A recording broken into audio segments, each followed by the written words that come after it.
सुख दुख अपनी तकदीर से मिलते हैं। अमीरी और गरीबी का इससे कोई लेना देना नहीं।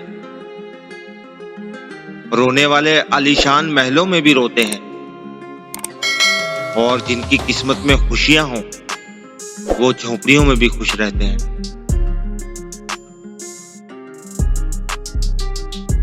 जिंदगी को इतना ज्यादा संजीदा लेने की जरूरत नहीं। यहां से जिंदा बचकर कोई नहीं गया। अपनी नीयत को साफ रखो, क्योंकि अच्छे दिल वालों की आजमाइश ज्यादा मिलती है, लेकिन इनका इनाम भी सबसे खास होता है।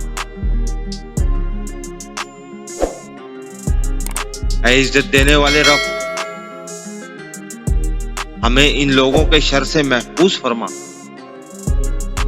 जो हमारी अच्छाइयां तो छुपा लेते हैं लेकिन हमारी बुराइयां फैला देते हैं। आमीन।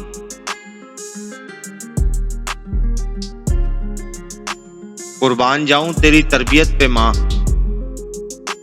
कितना सब्र करना सिखाया है। दिल जिनको मुंह लगाने को नहीं करता, जुबान उन्हें भी जी कहकर बुलाती है। दुनिया के लोग तुम्हें तुम्हारी गलतियों से पहचानेंगे,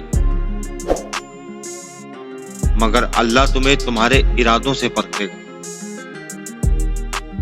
इसलिए लोगों के सामने नहीं, अल्लाह के सामने खुद को साफ रखो।